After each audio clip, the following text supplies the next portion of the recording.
let's tell the story of the record, which, I mean, depending on which account you read, either you recorded a big chunk of a record or almost an entire album and had started recording before the pandemic came. And I don't know how far you'd got. Well, we'd been off the road for, I don't know, it all gets so hazy. Like I keep forgetting what year it is now, but we'd written a big chunk of music, and it was around Mardi Gras. We moved to New Orleans about 7 years ago, and so we played a show for Mardi Gras, which ended up being like the last big party before the world ended. And we were in the studio. We had a song called Age of Anxiety, and we had the beginnings of a song called End of the Empire, and 20 other songs. And we were like 2 days into this kind of writing session, and then we like checked our phones, and it was like, oh, they're closing the borders to Canada. So then the next 6 months, we were in New Orleans, and we sort of bubbled up with our engineer, and Regine and I were already so inspired. We were like really like the plane had already taken off, but we couldn't get the band together. I'd sort of been talking with Nigel Godrich. I mean, we met like maybe, I don't know, at least 10 years ago, if not more. And, we're always both so busy, and it never really lined up. And I sent him some of the music we were working on. And so we started to try to make a plan to see if we could get everyone together. And we ended up going to El Paso. There's a studio that's like right next to the Mexican border, like the border wall is on the property. And so we sort of managed to get the visas, and it was like peak COVID, so it was pretty gnarly. And then when we got there, El Paso was the worst city in America for COVID. So like they were using prison inmates to move the bodies to the morgues, and it was like it was pretty heavy. And it was also the U.S. election, which was, particularly being in Texas, did not seem like a done deal. Like we were definitely like, we're not super sure how it was going to all pan out. So it was really interesting. But we were just, we were like in West Texas is really like, it's really the high desert. It's like mountainous, and we were right at the border, and we were just like, we would do like kind of fires outside every day and sit around the fire. And it was a really beautiful time, but we weren't sure what world we were making the record for. And how was that affecting your songwriting or the mood or the themes of the songs? Because during that point from lockdown to reconvening, so much is happening in the landscape where you got the American elections, which you mentioned. There's climate change protests all over the globe. There's all kinds of turmoil as a backdrop. Yeah. Does that affect where the record is going, and does that give it a different direction? Well, I think, at least for me, like songwriting, you're sort of like, you have this antenna up, and you're sort of, there's a reason why all songwriters are a little bit crazy people, because it's like we're just hanging out, listening to these like little whispers and echoes. I always read a lot of science fiction. I always really relate to writers, because I feel like musicians as well, it's like we're kind of listening to these echoes from the future and the past. So I think some of it, like the world before COVID was the energy, at least in the US, was really tumultuous. It's like a black sea at nighttime, and the energy is like, like when the tide is swirling and you don't really know which direction it's going to go. A lot of it isn't about COVID at all. It's really about the future. But I think it can't help but the times kind of color the kind of some of the pathos and some of the energy in the music. So not necessarily, so what was influencing the record, not necessarily specifics, but a feeling maybe of uncertainty and finding ways to look ahead then, I suppose, and how you would deal with how you feel in the moment. Well, strangely, I think some of the music written before was a little bit darker and more bleak, and the highlight of lockdown was cooking with my son, and I feel like there's this element of kind of unconditional love and family, and it's like being in a band for that long, you can really take a lot of it for granted. It's like, you're just like, oh, we make another record and we get to tour around the world and we go to restaurants, and it's sort of like you can lose touch with how precious it all is to be able to work with your friends. And so I don't know, so to me it's like both poles, but also both are true, and both can be true at the same time. Like the world can be a mess, and I mean, even now it's like we're looking at war. I mean, I'm like, please take me back to COVID. That was amazing. Like the world that we're facing now is like, it's not getting any less complicated. But I think that, at least for myself, like I can face it with just with a sense of optimism and a sense of kind of connection that I think, it kind of comes and goes in your life, but at least for me, it was a chance to kind of have a major reset.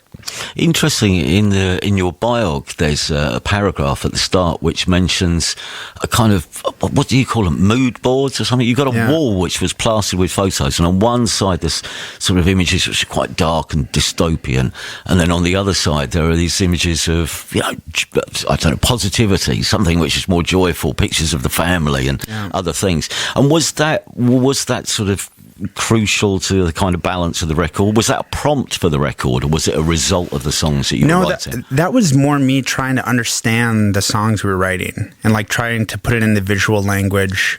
Because there were, at some point you're like, are these two records? Is this one record? How do these songs interact? And what is it about them that's speaking to each other? And I think we've always, from inception, I've always been interested in how songs interact with each other, and I've always been much more interested in the LP than in the single. Like, LPs changed my life, like the records that I really, because I think when you listen, when I first heard like After the Gold Rush or something, it's like you can get into the world of Neil Young, understand him better as a person, and it sort of deepens your humanity. And then, I sort of had this moment on this record where I was like listening to Hunky Dory and realizing, oh, this is completely influenced by Neil Young, which I would have never even occurred to me before, because you think Bowie's just like this fully formed alien that just popped out. But it's like, no, this is like, I hear Dylan, I hear Neil Young, I hear like, I can, start to be able to hear all this stuff, all the soup of influences that even someone as like fully formed as Bowie, it's like you can hear like, Regine put it in a really beautiful way, and it's like if you're in the desert and there's like a watering hole, you like see all these amazing animals, like there's like a giraffe and there's a lion, and everyone has to come to the same watering hole. So it's like the source, like everyone has to go back to the same source ultimately. And that's the sort of the spiritual aspect of music. I think that all, as artists, we're like all trying to like get back to that same source. When you had a number of the songs written, because you were writing and writing and writing, so I imagine there's lots of songs. But when, from all this mixture of material, when was the light bulb moment? Or what was the light bulb moment like when you went, I understand now what this record's going to be? Was there a clearing of the haze, and then you just thought, yes, I've got to grips with what it is?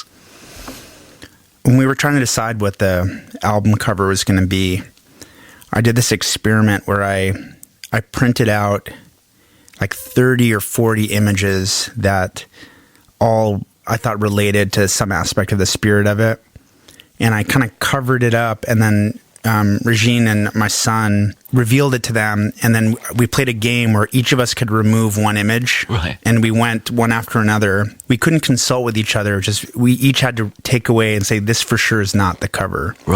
And there was this image of a medical image of an eye that looked like a universe, like really super hyper close, and that was the one that was the last one left. I think in that process, in that image, it was like this image that's extremely intimate, but also if you really look close at the human eye, it's completely mysterious, and it looks like outer space.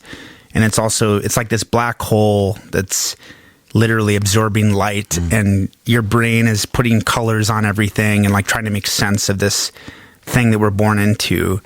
That was sort of the record. It's like both outer space and inner space, and it's like light and it's darkness, and it's sort of like these things are actually harmonious, but we kind of try to put them in different categories. So I think it was something like that. Well, you make the record, as you mentioned, Nigel Godrich produces this record.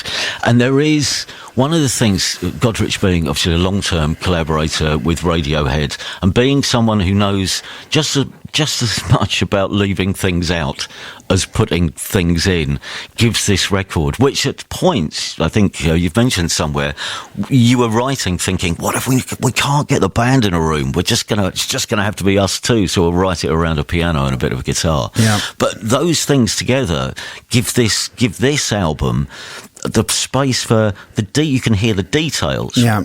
In this record, there's a bit more room to breathe. Yeah. It's not that there's less in it, but you can hear all the little defining moments in the songs, I think, which is really interesting. I agree. I mean, ideally the songs are the boss. It's like we all work for the songs. And so it's like they reveal themselves and they kind of tell you what the production's supposed to be. And right. Sometimes you don't listen to them, and that's when you get into trouble.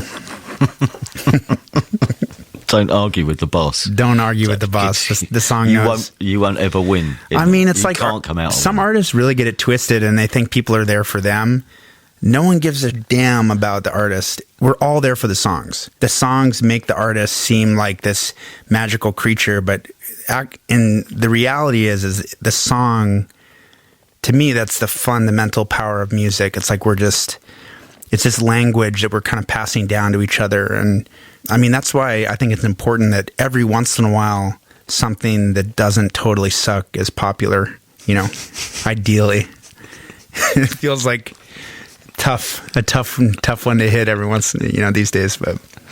And so is there a lesson there? Don't wrestle with the song as well, right from its conception onwards. Because I wondered, there must have been days where you sit down together to write, and there must surely be days where you're thinking, do you know what? I couldn't write a happy song today to save my life. I really feel this album needs some positivity at the end of it, but I could not do that to save my life today.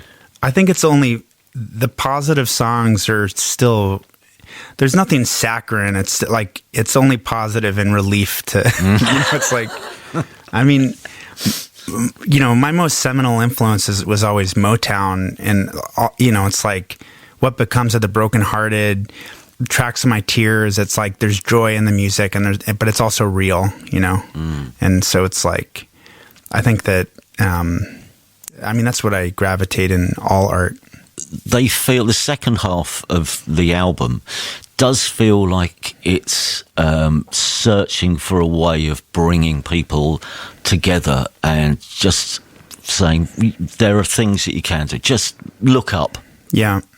And see what happens. Well, it's been a relief. I mean, at least in the U.S. after the election, I felt like humanity could finally. Our necks were all pointing at the ground, and everyone could kind of like look up at the sky again. I think that it's important. I think it's important for all of us to look up every once in a while. It's like you get, we're all looking down on our phones and we're all hunched over and we're all kind of, our energy is all kind of pointed downwards. And it's nice when collectively you look around and people can actually take a minute and look up. Yeah. The records as you're making it, apart from Nigel Godrich, who you're making the record with, and Peter Gabriel, is there anyone? Do you ever play the record as it's a work in progress to anyone else along the way? Just not traditionally. Like we're very insular. Like we've never played our album for anyone at the label. Like, you know what I mean? Like, what do you think? Do you guys hear a single or whatever? It's like we're always like, here it is. Yeah. Please release it,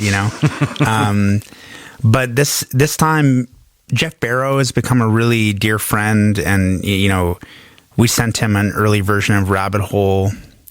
This was still when we couldn't get together with anyone. It's like we just had this electronic thing that we were really excited about, and immediately he's like, yeah, that's the one, and just sort of gave us some positive feedback and sort of so that was really cool. And then also at one point, I've become close friends with Josh Tillman over the years, Father John Misty, who I really respect a lot as a lyricist. And he came out to New Orleans.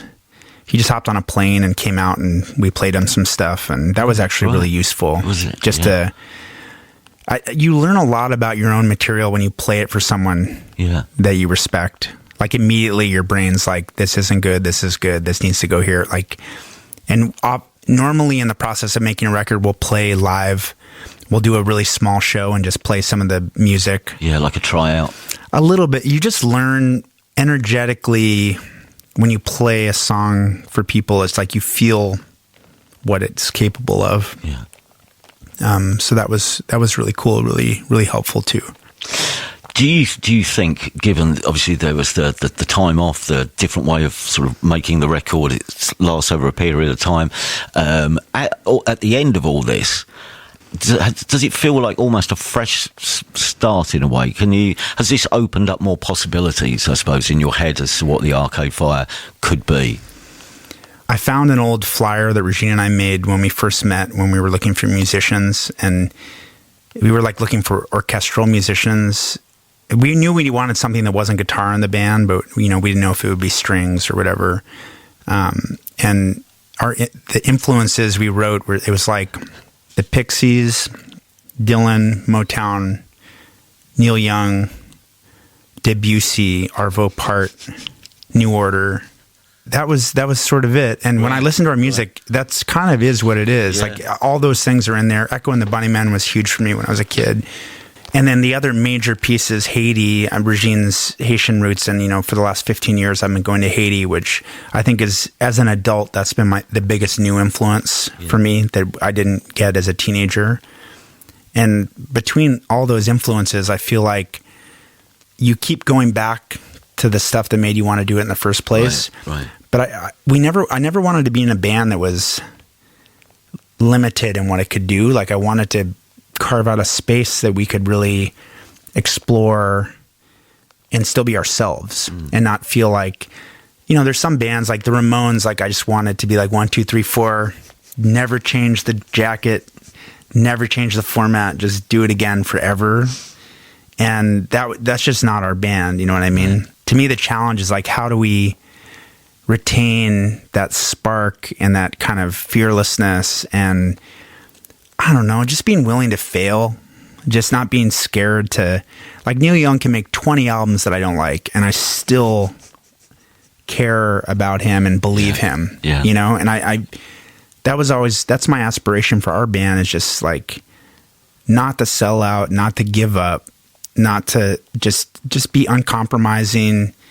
I feel like sometimes as a lyricist, I'm trying to say things that are obvious in a way that's like, lyrics are not poetry. It's like music and lyric interact in this sort of chemical way. And so like for me, like when we were working on Funeral, the big aha moment for me was like, I'm going to sing about my parents. Because like people in rock bands don't sing about their parents. Like they sing about girls and it's like, what if I just sing about stuff that's actually really impactful to me, and or like there's all these themes that people never touch on that's in literature, but that's not in music. So I do feel really inspired, and I see a vision for us continuing to not suck, which I think is the dream. It's the wildest dream of every band. Like, how do you not suck?